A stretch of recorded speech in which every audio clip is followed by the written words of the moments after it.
Nah, kalian kan udah belajar ya tentang reaksi-reaksi yang terjadi pada proses elektrolisis. Jadi ketika ada suatu zat di elektrolisis ya, entah itu zatnya berupa lelehan atau berupa larutan, kalian udah tahu nih, di katoda akan terjadi reaksi reduksi apa, di anoda akan terjadi reaksi oksidasi apa. Ingat ya, reduksi itu terjadi yang namanya penangkapan elektron, oksidasi terjadi yang namanya pelepasan elektron ya. Kan reaksi redoks itu reaksi yang berkaitan dengan ya pelepasan dan penangkapan elektron. Nah, karena berkaitan dengan pelepasan atau penangkapan elektron, berarti kan ada aliran elektron gitu ya. Makanya reaksi ini bisa dikaitkan dengan listrik ya. Dan ingat, pada proses elektrolisis itu kan sumber listrik ya atau arus listrik itu diubah menjadi reaksi kimia ya. Nah, ingat ya, pada proses elektrolisis kan sumber listrik dibutuhkan supaya reaksi kimia dapat terjadi. Nah, sekarang gimana sih caranya kita bisa menentukan banyaknya zat yang dihasilkan di katoda atau banyaknya zat yang dihasilkan di anoda? Oke, karena dalam reaksi elektrolisis itu butuh sumber listrik, maka banyaknya zat yang dihasilkan di katoda ataupun di anoda itu tergantung dari sumber listrik yang kita berikan ya. Jadi kan sumber listrik ini berkaitan dengan elektron. Dan reaksi yang terjadi di katoda dan di anoda itu juga kan di katoda terjadi penangkapan elektron, jadi ada elektron. Di anoda terjadi pelepasan elektron, juga berkaitan dengan elektron.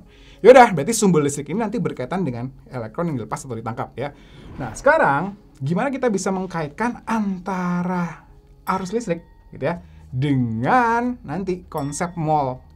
Kan biasanya kalau dalam reaksi kimia itu kita perhitungan reaksi kimia menggunakan konsep mol. Yaudah, berarti kita harus mengkonversi nih antara elektron, ya berkaitan dengan sumber listrik atau muatan elektron dengan konsep mol. Oke, kalian tahu kan ya, satu elektron kan bermuatan negatif. Satu elektron itu muatannya berapa? Muatannya sekitar 1,6 kali 10 pangkat min 19 kolom, gitu ya. Berarti kalau misalkan ada 200 elektron, yaudah berarti total muatannya ya tinggal 200 dikali 1,6 kali 10 pangkat min 9 kolom.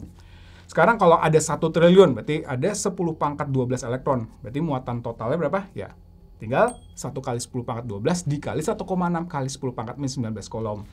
Kemudian kalau misalkan kita kumpulin ada 1 mol elektron, ingat kan kalau dalam reaksi kimia kita menggunakan satuan mol gitu ya. Jadi kalau ada 1 mol elektron, kalian masih ingat kan 1 mol itu kan menyatakan apa? Nah, 1 mol itu menyatakan ada sebanyak 6,02 kali 10 pangkat 23 partikel ya. Jadi kalau ada 1 mol elektron itu berarti ada 6,02 kali 10 pangkat 23 elektron.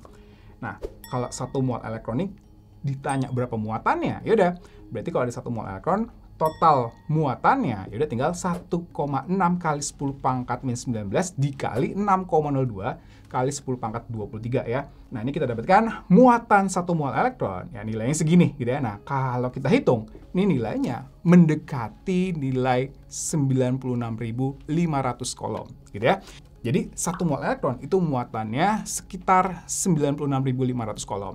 Kalau ada 2 mol elektron, berarti muatannya ya tinggal 2 dikali 96.500 kolom. Ya. Kalau ada 0,1 mol elektron, ya udah berarti muatannya tinggal 0,1 dikali 96.500 kolom. Yaudah, berarti dari sini kita bisa dapatkan suatu persamaan ya.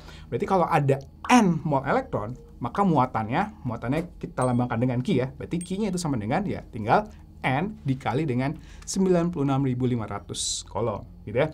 Nah, jadi kalau misalkan kita notasikan ya secara umum, kalau misalkan ada sebanyak F mol elektron, nah mol elektron kita lambangkan dengan F ya. Maka muatannya, jadi kalau kita notasikan muatannya dengan Q, berarti nilai Q-nya itu sama dengan ya F dikali dengan 96.500. Nah, dari sini kita dapatkan nilai F itu adalah tadi ya, mol elektron, berarti F itu sama dengan Q dibagi dengan 96.500 ya. Nah, kalian tahu kan, muatan itu bisa kita uraikan menjadi arus dikali dengan waktu gitu ya. Jadi dari sini kita dapatkan suatu persamaan, nilai F atau mol elektron itu sama dengan, ya tadi Q dibagi 96.500 atau nilainya sama dengan I, ya arus dikali dengan waktu, dibagi dengan 96.500. Nah, F inilah yang merupakan mol punyanya elektron. Ya. Jadi dari sumber listrik, misalkan diketahui berapa muatannya atau diketahui arusnya, kemudian dialiri dalam jangka waktu tertentu, yaudah kita cari berapakah mol elektronnya. Nah, nilai F yang kita dapatkan ini nanti kita masukkan ke persamaan reaksi entah reaksi di katoda ataupun reaksi di anoda, di mana nilai F ini itu merupakan mol punyanya elektron.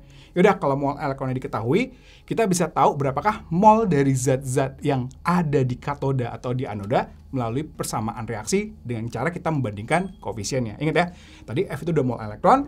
Kalau ingin kita tahu berapakah mol dari zat yang dihasilkan, ya udah tinggal kita bandingkan aja koefisien-koefisien dari zat-zat itu dengan koefisien elektron. Yaudah, kalian akan mendapatkan mol dari zat-zat yang dihasilkan di katoda ataupun zat-zat yang dihasilkan di anoda.